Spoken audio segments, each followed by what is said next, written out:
Dios eterno, te damos a ti las gracias porque eres maravillosamente bueno con nosotros. En este día, Señor, agradecidos por tu bondad, agradecidos por tu misericordia en nuestras vidas, Señor, acercamos nuestro ser delante de tu trono, Padre, dándote gracias, Señor, alabándote por ser tú quien eres. Y también, Señor, expresando nuestras necesidades, Padre, pedimos que tú nos ayudes, Padre. Esta palabra es tuya.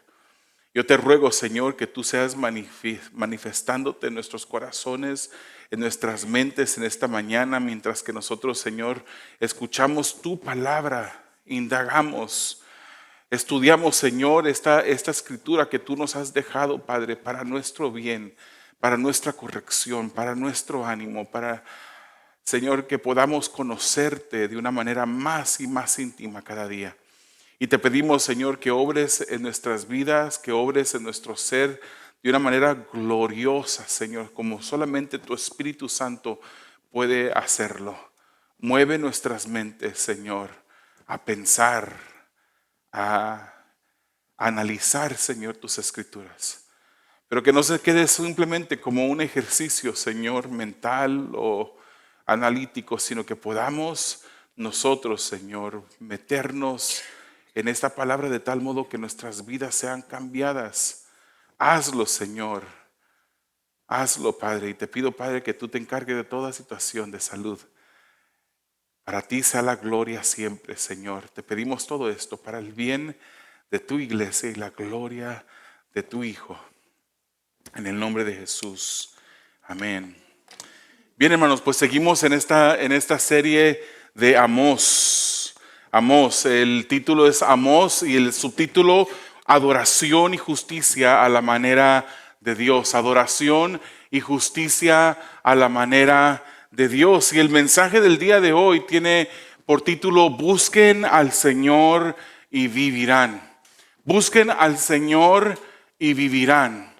Entonces, hermanos, yo quisiera en este momento, mientras que aparecerá aquí en la pantalla el mensaje del día de hoy, mostrarles que hay algo muy específico, porque vamos a estar viendo los versículos 1 al 17 del capítulo 5 de Amós, que es una literatura muy especial.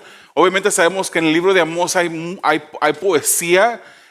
Hay también otros pasajes que son narrativos, pero en su gran mayoría es poesía. Y nos encontramos enfrente, hermanos, de un pasaje bíblico del versículos 1 al 17 que es un quiasmo literario. Y quiero decir esto, hermanos, porque es importante que nosotros como creyentes podamos entender, discernir las diferentes partes de las escrituras, pero nos encontramos con un quiasmo literario. ¿Qué es lo que es un quiasmo? Un quiasmo literario, hermanos, es algo que presenta una secuencia de ideas que luego vuelve a repetirlas, pero en orden inversivo. Lo voy a decir de nuevo. Es algo que presenta una secuencia de ideas y luego las vuelve a repetir, pero de una forma inversa, resultando como en eso que se conoce en el efecto espejo. Hermanos, cada idea está conectada con su reflejo por repeticiones. Es como decir A, B, B, A, o A, B, C, C, B, A. O sea que se vuelve a repetir los ejemplos. Ejemplos simples que encontramos en las palabras y serán reconocidos por ustedes. Son esos pasajes de las escrituras donde dice que el día de reposo se hizo para el hombre y no el hombre para el día de reposo. Es un quiasmo simple. O como por ejemplo cuando vemos esas escrituras que dicen que el que se enorgullece será humillado, pero el que se humilla será enaltecido. Eso, de una manera más compleja, es lo que encontramos en los versículos 1 al 17 en esta mañana, en nuestro pasaje. Y incluso uno de los pantallas, diapositivas que tenemos aquí en esta mañana, vemos cómo está el versículo 1 al 3. Habla lo mismo que los versículos 16 al 17. En el 1 y 3 encontramos ese tema de lamentación, llanto, derrota completa. Y luego vemos en los versículos 16 y 17, que es el final de nuestro pasaje, que tiene el mismo sentir: llanto, gritos de ay, ay. Y en medio de estos dos principios y el final, vemos en el versículo 4 y 9 donde dice: búsquenme y vivirán. Y su reflejo lo vemos en los versículos 14 y 15, donde también dice: busquen lo bueno, amen el bien y vivirán. Y en el centro encontramos los versículos 10 al 13, donde habla de cómo odiaba el pueblo al justo, cómo oprimían al justo, se aprovechaban del pobre, aceptaban eso, el soborno. Entonces, de este quiasmo literario, hermanos, vamos a ver qué es lo que el Señor nos quiere decir esta mañana, porque ningún espacio, ninguna tilde, ningún punto en las Escrituras está ahí por coincidencia. Y cuando analizamos esta literatura y su forma, como el Señor nos la presenta, podemos encontrar el punto principal que el Señor quiere hablar a nuestras vidas. El día de hoy yo voy a pedir que todos ustedes saquen sus cámaras de una manera figurativa. Y vamos a estar haciendo un manejo de ese zoom del lente. Vamos a estar alejando el zoom y viendo el panorama general, lo que resulta en ignorar a Dios en los versículos 1 al 3. También en el versículo 16 y 17, que son los reflejos, el comienzo y el final. Vamos a acercar después el zoom un poquito y vamos a ver los versículos 7 al 13 y vamos a ver la muerte a la que lleva el camino de la humanidad, el camino en que iba este pueblo. Pero luego nos vamos a enfocar, hermano, vamos a enfocar el zoom y vamos a buscar cómo Dios nos puede dar vida, la vida que Dios estaba ofreciendo a este pueblo. Estamos en una imagen, hermanos, al comienzo, una escena inicial, una imagen panorámica. Y vemos, hermanos, en este comienzo de las Escrituras, que vamos a estarlo leyendo conforme vayamos avanzando, vemos algo desastroso. Y cuando yo me pongo a pensar en las cosas desastrosas que han ocurrido en la historia, yo me recuerdo de esa historia, de esa batalla famosa, de la batalla de Stalingrad. En la Segunda Guerra Mundial, hermanos, esta batalla duró más de 200 días. Comenzó en 1942 y a través de estos 200 días de esta batalla murieron estimadamente entre 2 y 2,5 millones de personas solamente en esta batalla de Stalingrad. Y lo que encontramos aquí, hermanos, en esta escena en la que nos introduce el profeta Amós por medio del Espíritu Santo, o el Espíritu Santo por medio de Amós, vemos una mortandad. Yo me pensaba, ¿qué pudiera usar yo para comparar lo que estamos viendo aquí, hermanos? ¿Usted se imagina una batalla donde usted mira mortandad por todos lados? Donde antes había muerte, había vida, pero ahora se encuentra la muerte, donde las diferentes personas empiezan a oler incluso los cuerpos muertos y las cosas desastrosas que suceden en una guerra. Es lo que nos está presentando aquí el libro de Amós. Leamos los versículos 1 al 3 y luego vamos a leer también versículos 16 y 17 con el primer punto, el resultado de ignorar a Dios. Veamos lo que resulta el ignorar a Dios. Dice el versículo 1. No sé si alguien puede prender el aire. Oigan esta palabra que yo pronuncio como lamentación sobre ustedes, casa de Israel. Ha caído, no volverá a levantarse la Virgen de Israel. Abandonada yace en su tierra, no hay quien la levante. Porque así dice el Señor Dios: la ciudad que sale con 1,000 se quedará con 100, y la que sale con 100 se quedará con 10 en la casa de Israel. Esos son los versículos 1 al 3. Y fíjese cómo los versículos 16 y 17 son muy similares en su sentido, en su expresión. Por tanto, dice el 16, así dice el Señor Dios de los ejércitos. En todas las plazas hay llanto y en todas las calles dicen: ay, ay. Llaman a duelo al labrador y a lamentación a los llorones profesionales. En todas las viñas habrá llanto, porque pasaré por en medio de ti, dice el Señor.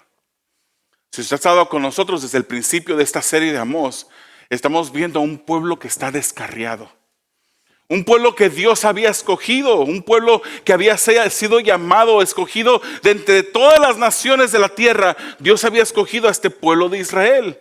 Nos encontramos en el momento de la historia de Israel cuando el reino estaba dividido entre el reino del norte y el reino del sur, y Amós, siendo un profeta del sur, Dios lo llama al norte para que fuera a sentenciar palabra, a decirle la palabra que el Señor les había mandado a que ellos escucharan. Porque este pueblo, hermanos, se había descarriado. Este pueblo, siendo el receptor de la ley de Moisés, siendo que el Señor había mandado diferentes profetas a que les instruyeran, este pueblo se encontraba terco, se encontraba necio, yendo por el camino que ellos querían ir. Habíamos visto una vislumbre al comienzo en el libro de Éxodo, como cuando el líder sube a ver a Dios. Este Moisés sube al monte a encontrarse con Dios, el pueblo se queda abajo, y mientras que se tardaba Moisés, ellos dijeron: parece que ya este Moisés no va a regresar, y van con Aarón y le dicen: háganos un becerro, necesitamos un ídolo, queremos un ídolo para adorar. Obviamente que estoy parafraseando lo que la escritura nos dice. Y mientras que Moisés baja, encuentra a este pueblo envuelto en orgías, envuelto en idolatría, adorando al Señor, porque solamente bastó de poco tiempo para que este pueblo se desviara y se fuera por su propio camino. Este pueblo del tiempo de Amós conocía esa historia, tenía la ley de Moisés a su disposición, pero habían decidido ignorar lo que la palabra de Dios decía. Y el resultado de ignorar a Dios es un resultado siempre catastrófico para el ser humano. Se aleja el zoom un poquito para ver este vistazo general. De nuevo, hermanos, así como comenzó con los últimos capítulos de Amós, Dios comienza llamando la atención de Israel. Dios pronunciaba, hermanos, una lamentación sobre su pueblo, algo que será de dolor para ellos. Pero también como que Dios está diciendo: esto es de lamentación para mí. Lamento mucho ver lo que pasará a este pueblo. Está en una situación, hermanos, de profundo dolor. Una virgen, dice Amós, ha caído y no volverá a levantarse. Abandonada yace en su tierra y no hay quien la levante. Hermanos, aquí se está describiendo a una nación de Israel en una situación de desolación y de derrota. El pueblo que había disfrutado de las campañas militares victoriosas, juntamente con la ausencia de victoria militar, ahora se iba a esfumar toda la riqueza de esta nación. Jeroboam II había sido un rey, y fue un rey exitoso militarmente, y con ese éxito militar, hermanos, ellos pudieron también enriquecerse. Pero todo esto se iba a esfumar. El pueblo había disfrutado por un tiempo, pero ese disfrute, esa bendición, esa victoria que Dios les había concedido, se iba a convertir, o la iban a usar para mal. El pueblo quedaría reducido a nada, dice la escritura. De 1000 quedarían solo 100. De 100, hermanos, solamente 10. Usted sabe, hermanos, que cuando hay un lugar donde hay mucha gente, se nota la vida, ¿verdad? Le quiero compartir que el pastor de la iglesia Riverside Baptist Church, que es la iglesia americana, le han dicho a él que les gusta mucho que la iglesia hispana, nosotros estemos aquí en este centro. Dicen que les gusta mucho porque ahora miran la propiedad de movimiento, como que hay vida en este lugar. Hermanos, las escenas de desolación que vemos aquí, que el profeta Amós nos presenta, son escenas terribles. De repente se quedarían un remanente muy pequeño, un 10% de lo que había antes. Las escenas de desolación de las películas del viejo oeste, hermanos, muestran pueblos vacíos, ¿verdad? Esos pueblos vacíos solamente corre el viento y se levantan los polverones y de repente cruza una planta rodadora, esas plantas que están en forma de círculo que llevan solamente hierba seca, arrastrada por el viento. Eso más o menos era la imagen que el profeta Amós estaba presentando. De la riqueza pasarían a la pobreza. Donde había vida se encontraría mucha, pero mucha muerte. Los versículos 16 y 17, hermanos, como hemos leído, nos dice que lo único que se escuchará es el lamento de los pocos que quedarán en esa ciudad. ¡Ay! ¡Ay! El clamor de duelo desgarrador en los campos, en las plazas, en las calles. Incluso se mencionan los lamentos, hermanos, de profesionales, como decir, tanto llorarán las personas que ya no podrán llorar por sí mismas, que tendrán que contratar a llorones profesionales para que vengan y lloren y griten. Y dice el Señor, esos lugares esas viñas, hermanos, cuando el Señor habla de viñas, Él está hablando de un lugar que tipifica alegría, que tipifica abundancia. Vino. Dice, los lugares de viña serán una escena de duelo y dolor, desastre total.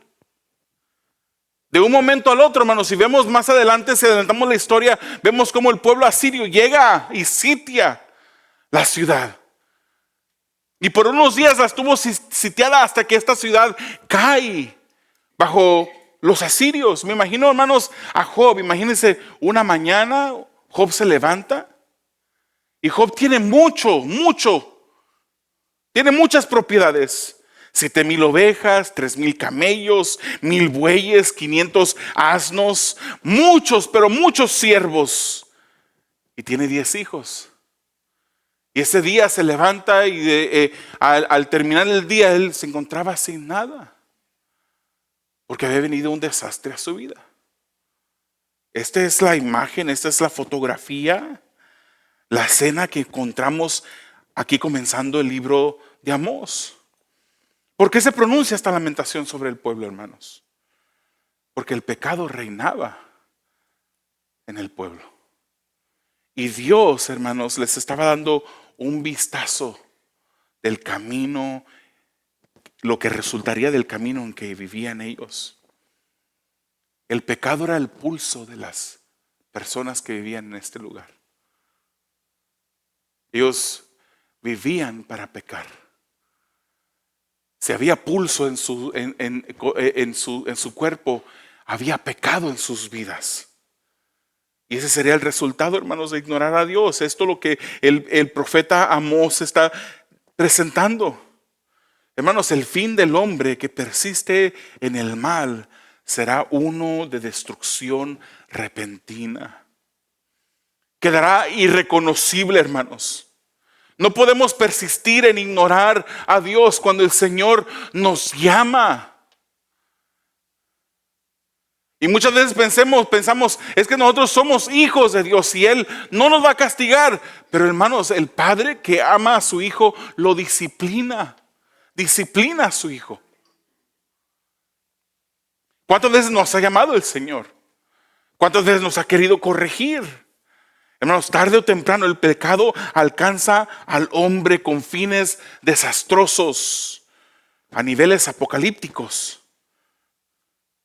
Hay personas que persisten en su camino, que se le ha presentado el evangelio, que se le predica y nada más ignoran. Yo tenía un familiar cercano a mí. Es más, ni siquiera me acuerdo su nombre. Yo me recuerdo de escuchar de él cuando yo era pequeño. Pero me escuchaba que era una persona muy próspera y rodeado de familia que conocía al Señor. Se le había presentado muchas veces el evangelio. Y él había trabajado duro, hermanos. Si algo se le puede reconocer a este hombre, era que era un hombre trabajador. Un hombre que se hizo de una florería y después de una segunda florería y una tercera florería y tuvo una dinastía o un imperio, digámoslo así, de florerías aquí en el área de Los Ángeles. Pero siempre rechazó el evangelio. Siempre rechazó a Cristo. Y de la noche a la mañana, y ni siquiera, hermanos, de la noche a la mañana, digamos, de un momento al otro, pierde su vida. Ni me recuerdo cómo perdió la vida, pero fue algo fulminante.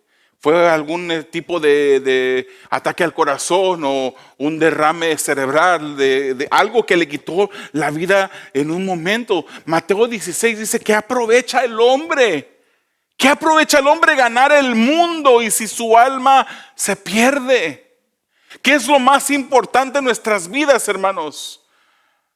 ¿El someternos al señorío de Dios o el seguir por nuestro propio camino? ¿Qué es lo más importante? ¿De qué aprovecha, hermano o amigo, que tú te esfuerces tanto por ganar y recoger tanto y tanto, y que tu enfoque y que tu ídolo mismo sea eso, y de repente pierdes tu vida? Por ahí hay un dicho que dice que no sabemos para quién trabajamos, ¿no?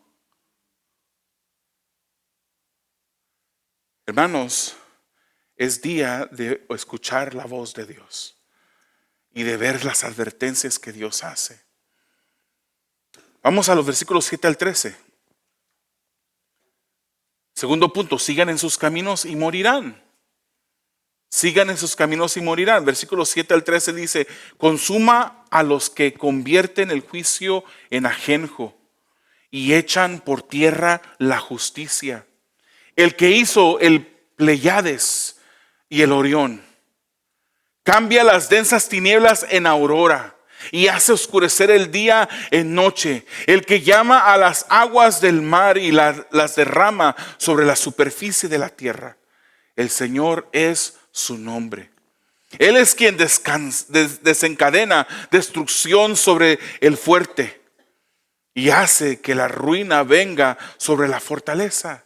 Ellos odian en la puerta al que reprende y aborrecen al que habla con integridad. Versículo 11: por tanto, ya que imponen fuertes impuestos sobre el pobre y exigen de él tributo de grano, las casas de piedra labrada que han edificado no las habitarán.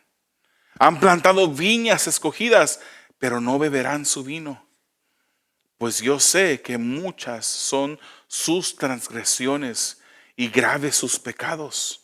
Oprimen al justo, aceptan soborno y rechazan a los pobres en la puerta. Por tanto, el prudente se calla en ese tiempo, pues es tiempo malo. Acerquemos un poquito más el zoom del lente en este momento, para ver un vistazo, hermanos, más de cerca de la condición del pueblo. ¿Cuáles eran los pecados del pueblo? ¿Por qué es que Dios les llama la atención? ¿Por qué es que Dios estaba airado con ellos? Dicen: echan la justicia por el piso. No les importaba la justicia.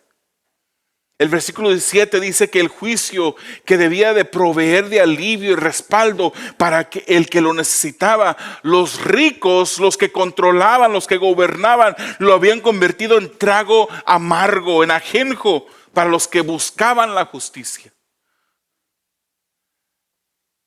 El versículo 10, hermanos, dice que odian al que reprende en la puerta y aborrecen al íntegro. ¿Por qué es que odian al que reprende en la puerta, hermanos? La puerta de la ciudad, quiero que usted sepa, era el lugar donde estaba situada el tribunal de justicia. Y ahí también se realizaban diferentes negocios públicos. Las personas en el poder que se enriquecían de una manera injusta, cometiendo injusticias, odiaban a los íntegros, quienes señalaban esas injusticias. El que anda por camino malo siempre va a aborrecer a aquel que anda por buen camino. Tenemos ejemplos de eso en las Escrituras. Vemos a Daniel, cómo los que estaban a su alrededor buscaban cómo hacerle tropezar. Era una persona que era íntegra, Pero los que estaban a su alrededor querían que él cayera y buscaban manera de acusarle delante del rey. Vemos al ejemplo de Jesús, hermanos, en quien nunca se encontró pecado. Y como los fariseos, a los que él mismo había llamado la atención y les había declarado sus pecados en su cara, buscaban motivo para acusarle. Se acercaron una ocasión y dijeron: ¿es lícito pagar el impuesto? Y Jesús le dijo: tráigame una moneda. ¿Cuál es la imagen que está en esta moneda? Les dice: pues den al César lo que es del César, y a Dios den lo que es de Dios. Si tienen que pagar impuestos, paguen el impuesto. Pero ¿cuál es la imagen que llevas tú? El ser humano está hecho a la imagen de Dios. El ser humano se debe entregar a Dios. Buscaban ocasión para hacerles caer. Y no pudieron encontrar, hermanos. Nos adelantamos un poquito en la historia de Jesús y al final tuvieron que pagarle a una persona para que entregara al maestro. Y en el juicio, cuando se levantaban aquellos que declaraban en su contra, ni siquiera se ponían de acuerdo porque no tenían verdad para acusar al Señor de haber cometido algún pecado. Los íntegros son señalados por aquellos que hacen injusticia. Son odiados por los que hacen injusticia. Y los valores del íntegro, hermanos, eran contrarios a la corrupción de los poderosos de este pueblo. Habían olvidado ellos mismos lo que la palabra del Señor decía en Proverbios 28:6. Ya esta escritura estaba dispuesta para ellos. Proverbios 28:6 dice: mejor es el pobre que anda en su integridad que el que es perverso, aunque sea rico. Este pueblo se había desviado, hermanos. Y el versículo 11 nos dice que ellos imponían impuestos excesivos, asfixiaban con exigencias, incluso quitándole al pobre el grano que había trabajado para no morirse de hambre. Era increíble, hermanos, el pecado del pueblo. Pero por su pecado, por quitarle el pan al pobre, las casas que ellos mismos habían edificado a cuestas de los pobres, a cuestas de las injusticias, ellos mismos no las iban a disfrutar. No disfrutarían de vino de las viñas que habían plantado, porque muchas eran sus transgresiones. Ellos no solamente habían cometido pecado, no solamente habían fallado el blanco, sino que habían incurrido en transgresiones, en una rebelión intencional en contra de Dios. Graves eran sus pecados. Oprimían al justo, el justo que Dios había mandado a cuidar cuando era pobre. Al que obraba como Dios quería, ellos lo oprimían. Y se paraban en la puerta, en el tribunal de justicia, y aceptaban soborno y rechazaban hacer justicia por el pobre. Hermanos, la injusticia era tal que el prudente mejor se callaba y no decía nada. En esos momentos que se necesita valor para no hablar fuera de tiempo. Dice Proverbios 17:28, aún el necio cuando calla es tenido por sabio, cuando cierra los labios por prudente. La situación era tan hostil, hermanos, que era mejor no exponerse al peligro sin necesidad. Como dice Proverbios 22:3, el prudente ve el mal y se esconde. Hermanos, el capítulo comienza llamando la atención. ¿Y quién llamaba la atención? No era cualquier persona. No era un llamado cualquiera. Y este que hablaba, que llamaba la atención, es el que se identifica como aquel que había puesto las estrellas en su lugar en el horizonte. Aquellas estrellas que habían formado esas constelaciones en el cielo. Las mismas, hermanos, que las culturas paganas en el tiempo de Amós adoraban en lugar de adorar al Creador. Él se identifica como el que cambia la oscuridad de la noche en día y vuelve a hacerlo noche. El que controla las aguas del mar, hermanos. Yo no sé usted, pero yo al mar yo le tengo un respeto, por no decir pavor. Si alguno de ustedes algún día quiere invitarme a unos días de salida, nunca me invite a ir a pescar allá donde van a pescar al mar. Nunca me ha interesado el pescar. Soy muy impaciente a lo mejor me haría bien ir a pescar, para crear en mí paciencia. Hermanos, pero ese Dios que había hecho y formado los límites de ese mar, hermanos, el mar es algo terrible. El mar tiene la capacidad de hundir esos buques de carga que pesan hasta 200 toneladas. Ese mismo Dios que controla esas aguas es el que les llamaba la atención a este pueblo. El que hace llover sobre la tierra. Su nombre es el Señor. Su nombre es Jehová. El que domina al fuerte y despedaza toda fortaleza. A Él debían escuchar, hermanos. ¿Cuántos de nosotros, si el Señor Jesús entrara por las puertas de este lugar y tomara este lugar acá enfrente y se pusiera a dar instrucción a cada uno de nosotros, cuántos de nosotros escucharíamos lo que Jesús nos vino a decir?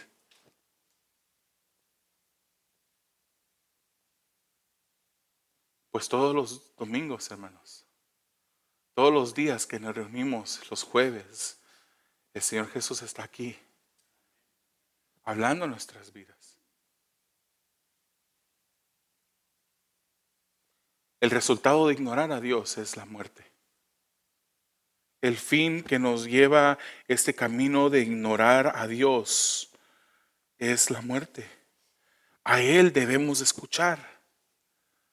Pero este pueblo se encontraba necio en su camino. A pesar del andar del pueblo, hermanos, Dios aún estaba dispuesto a extenderles misericordia. Quería darles misericordia. Usted sabe lo que significa misericordia, ¿verdad? Misericordia es cuando Dios no nos da algo que merecemos. Cuando nosotros tenemos misericordia de nuestros hijos, aunque ellos se han portado mal y merecen castigo, uno a veces se porta misericordiosamente con ellos y no los castiga cuando merecen el castigo. Dios es un Dios de misericordia. Dios es un Dios que llama continuamente al arrepentimiento.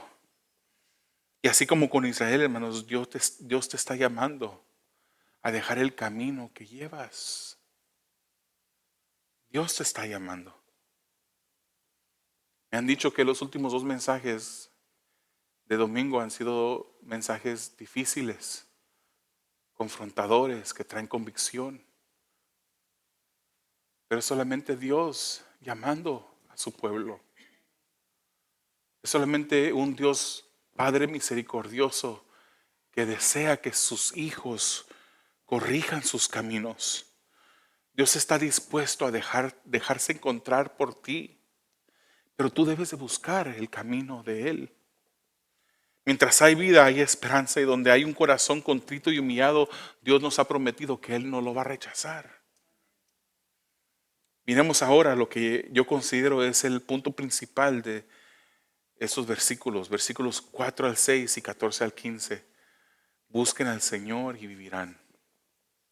Dice el 4, porque así dice el Señor a la casa de Israel: búsquenme y vivirán. Pero no busquen a Betel, ni vayan a Gilgal, ni pasen a Beerseba, porque ciertamente Gilgal será llevada cautiva y Betel caerá en desgracia. 6, busquen al Señor y vivirán. No sea que Él les caiga como fuego, oh casa de José, y consuma a Betel sin que haya quien lo apague. Versículo 14. Busquen lo bueno y no lo malo, para que vivan. Y así sea con ustedes el Señor, Dios de los ejércitos. Tal como han dicho, aborrezcan el mal, amen el bien y establezcan la justicia en la puerta. Tal vez el Señor, Dios de los ejércitos, sea misericordioso con el remanente de José. Ahora enfocamos, hermanos, el zoom de la cámara, el zoom de la lente. Lo estamos enfocando de una manera que queremos ver la instrucción que Dios quería darle al pueblo. Lo que no debían de hacer era no ir a Betel, no ir a Gilgal. Estos eran los centros de adoración que el pueblo de Israel concurría, en los cuales se habían involucrado y metido, hundido en la idolatría, adorando a carneros, imágenes de carneros, al estilo de aquel pueblo que se hizo un becerro de oro para adorar. Estos centros de adoración eran centros de idolatría, hermanos. Sarcásticamente o de una manera irónica, un capítulo antes, el profeta Amós les dice, irónicamente les dice al pueblo, vayan a Betel, pero vayan a pecar. Vayan a Gilgal, pero cuando van a rebelarse. Vayan a rebelarse. Porque ellos iban a Betel, iban a Gilgal, no para levantar un sacrificio, ofrecer ofrendas a Dios. Iban para ofrecer ofrendas a estos ídolos. Y como vimos en el capítulo 4, versículo 5, ellos mismos se habían convertido estos centros en un lugar de autoadoración porque proclamaban lo que ellos hacían. Lo daban a conocer. Debían de renunciar a la idolatría y su rebelión, porque Betel sería destruido, dice la escritura, y Gilgal caería presa. Ese será el resultado de los que persisten yendo a estos lugares de Betel y Gilgal.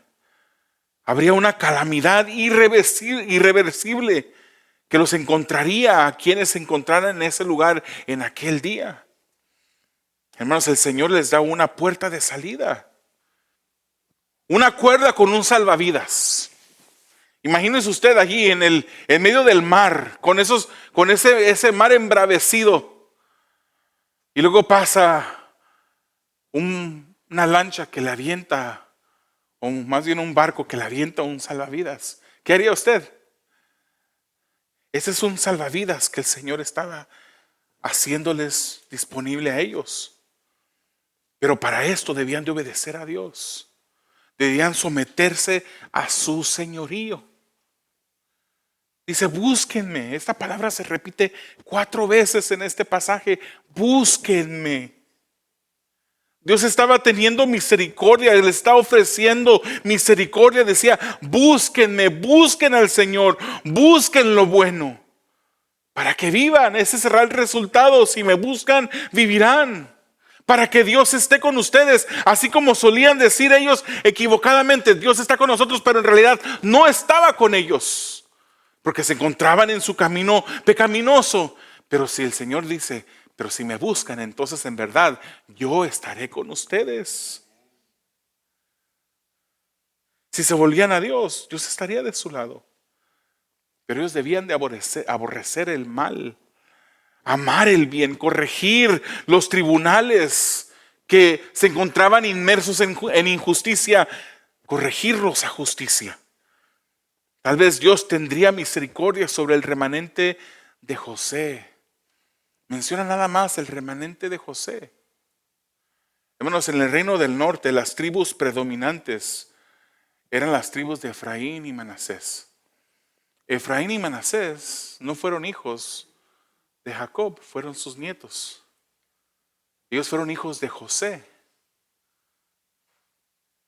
Ya la promesa pareciera ser que ya ni siquiera era para todo el pueblo. Las tribus principales más dominantes de Efraín y Manasés, Dios estaba ofreciendo, tendría misericordia del remanente, un grupo pequeño que quedara si ese grupo se arrepentía. ¿Por qué, hermanos? Dios es fiel en sus promesas. Dios es fiel a sus promesas. Solamente hay 2 personas aquí que creen eso. Dios es fiel a sus promesas. Cuando el Señor les da una advertencia al pueblo, les dice, si ustedes hacen este mal, yo los castigaré de esta manera. Él también les da una promesa. En Deuteronomio 4 dice, pero desde allí, si desde allí buscaras al Señor tu Dios, y lo hallaras y lo buscas con todo, y lo hallarás y lo buscas con todo tu corazón y con toda tu alma. En los postreros días, cuando estés angustiado y todas esas cosas te sobrevengan, volverás al Señor tu Dios y escucharás su voz, pues el Señor tu Dios es Dios compasivo. No te abandonará, ni te destruirá, ni olvidará el pacto que Él juró a tus padres. Él cumple sus promesas. Él es un Dios de misericordia que te llama el día de hoy para corregir tus caminos. Hermano, les da un vistazo del fin del camino pecaminoso en que iba. Pero la misericordia de Dios se hacía presente con el llamado del profeta Amós. Busquen al Señor y vivirán. Dios estaba dispuesto a actuar en misericordia. Si le buscaban, si se regresaban a Él, si suspendían la dirección en que ellos iban. Pero se tenían que someter a Él, a su señorío. En los años 80 surgió una controversia. Una controversia que se le llama, era la controversia sobre el señorío de Jesucristo. Hay algunas personas que decían, solamente es suficiente tener fe en Jesús y esa fe te salva. No es necesario que te sometas al señorío de Jesús.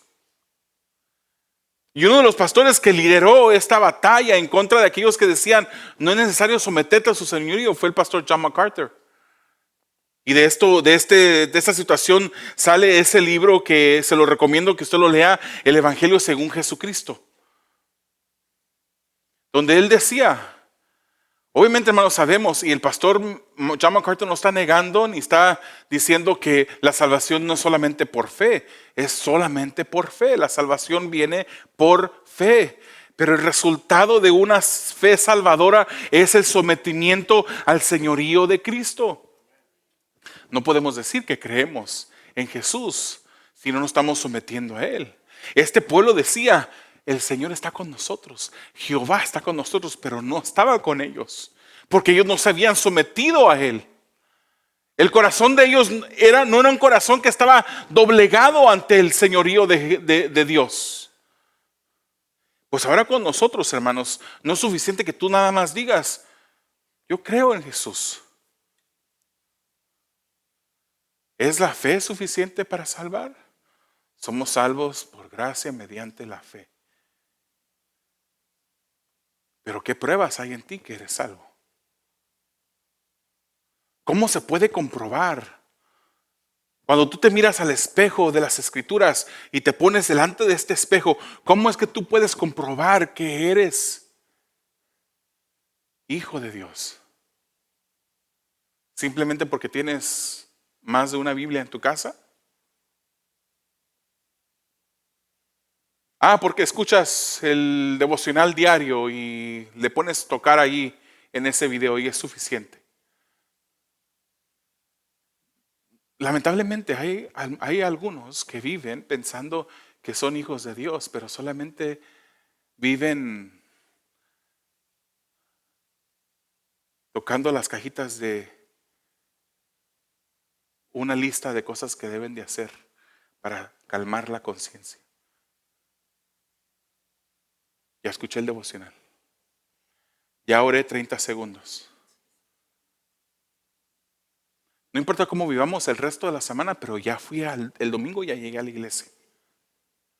No importa si obedecí a Dios o no lo obedecí, si lo tomé en cuenta para tomar mis decisiones, pero ya cumplí. Check, check, Check. Aquel, hermanos, que va en el camino a la vida, va en el camino de Jesús, pero también su vida demuestra que va en ese camino. No es solo conocer de Él, es dar tu vida a Él, es buscarle a Él. El buscarle a Él, hermanos, te hace llegar a conocerle de una manera más íntima, más profunda. Y el resultado de buscarle, si le buscas, es que lo vas a encontrar. Si lo buscas, lo vas a encontrar. Es necesario, hermanos, que dejemos el camino a Betel. Es necesario que dejemos el camino a Gilgal, que dejemos la idolatría en nuestras vidas. Oh, no, yo no tengo imágenes en mi casa, pero hay idolatría en nuestros corazones. Han de conocer esto que he repetido de Juan Calvino más de alguna vez. Él dijo que el corazón del hombre era una fábrica de ídolos. Descuídate un poquito y de repente tu hijo, tu hija se convierte en un ídolo en tu vida. Descuídate un poquito y ese carro, esas propiedades se convierten en un ídolo en tu vida. Y empiezas a vivir para las cosas creadas en lugar de vivir para el Creador. Descuídate un poquito. Y posiblemente no te has dado cuenta y ya estás viviendo en esa situación. En una situación de rebeldía e idolatría en contra de Dios. Es necesario que vivamos vidas apartadas, vidas santas para Dios.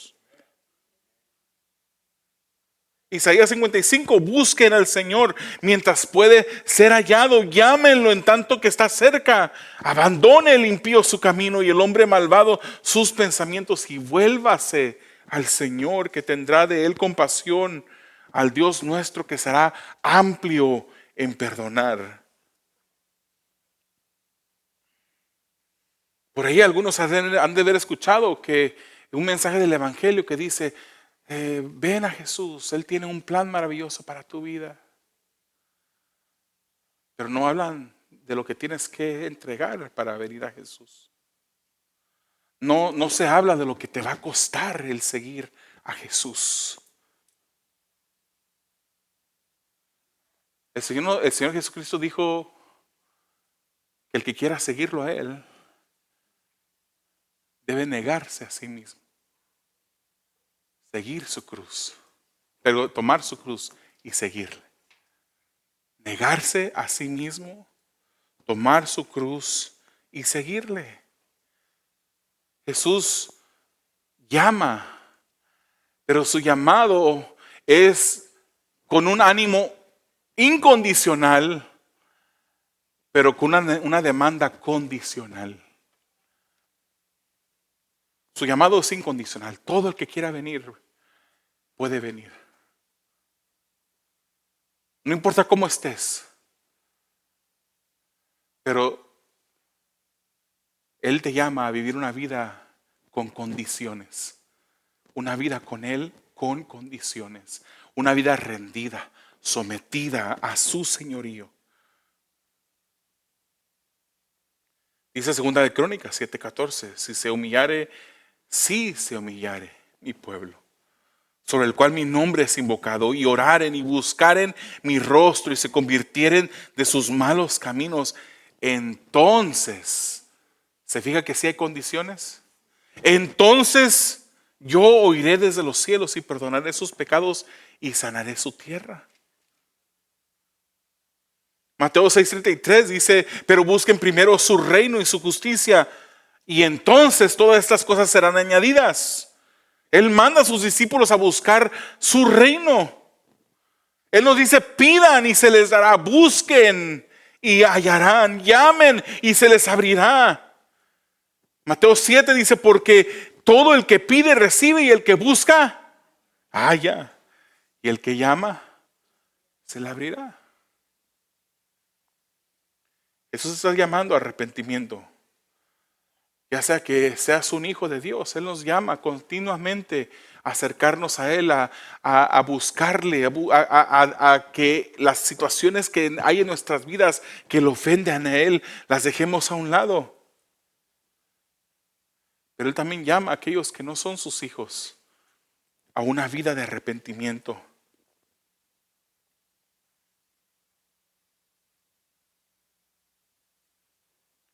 Mientras que me encontraba en Santo Domingo,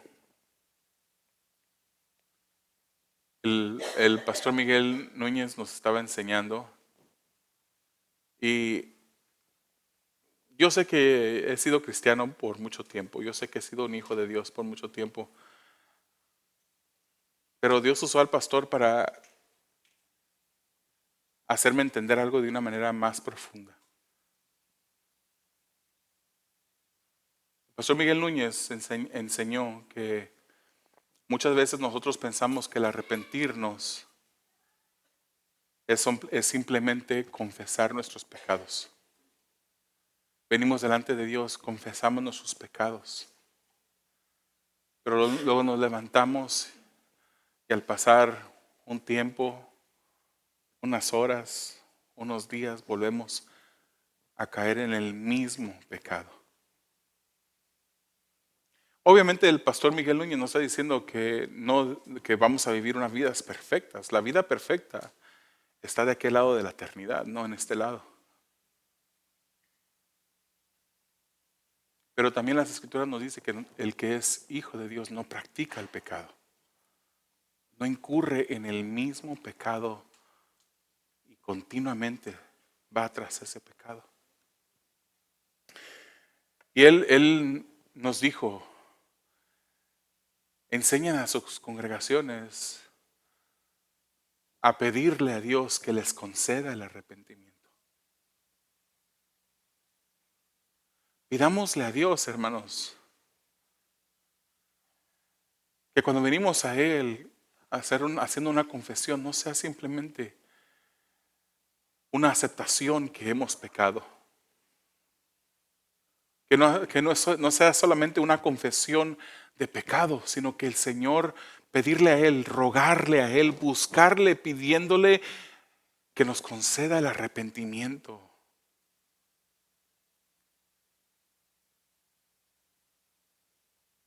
Porque cuando volvemos a caer en lo mismo, ¿será arrepentimiento genuino?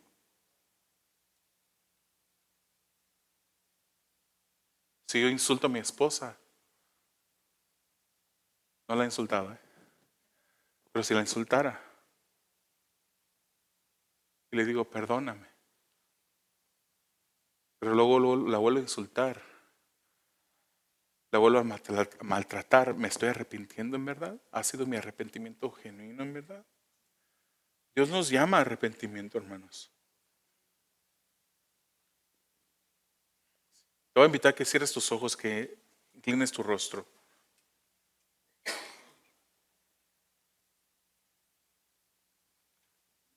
El Señor nos llama como hijos de Dios a buscar su santidad continuamente. El buscar santidad continuamente es buscar una vida apartada para Dios. Salmo 9:10 dice, en ti pondrán su confianza los que conocen tu nombre, porque tú, oh Señor, no abandonas a los que te buscan. Ahí donde estás con tu rostro inclinado y tus ojos cerrados, tú que eres un hijo de Dios y que te encuentras en un camino equivocado. Estás en Jesús, has entregado tu vida a Jesús, pero hay situaciones en tu vida que aún no las has entregado. Tú sabes de qué Dios te está hablando. Tú sabes el cambio que Dios te está llamando a hacer. Y si escuchas hoy su voz, no endurezcas tu corazón.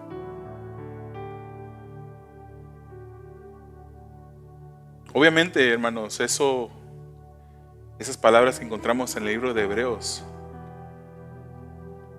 fueron dirigidas a un pueblo de dura cerviz, un pueblo que ignoró a Dios continuamente, sufrió los resultados de ignorar a Dios. Muchos de ellos murieron porque no quisieron buscar a Dios. Y al no buscar a Dios, no pudieron encontrar la vida. Tú has encontrado la vida si eres un hijo de Dios. Pero hay situaciones con las que Él está tratando en ti. Pídele a Dios que te conceda el arrepentimiento. Pídele a Dios que Él cambie tu corazón aún más. Él quite las cosas de tu vida que no le agradan a Él. Si eres un hijo de Dios, no puedes vivir tranquilo. No puedes vivir en paz con esas cosas que le ofenden a Él. Pídele ahí de corazón, concédenos, oh Dios, el arrepentimiento. Y si tú no eres un hijo de Dios, esta misma escena apocalíptica de la que el profeta Amós le habló al pueblo de Israel, es una escena que en un día futuro tú experimentarás si rechazas a Jesús. Ay del que no se encuentre en Cristo en ese día. No es suficiente decirle a Dios, no es suficiente decirle a Jesús, Señor, Señor, Señor, y no hacer lo que Él te manda hacer. Rinde tu corazón a Dios.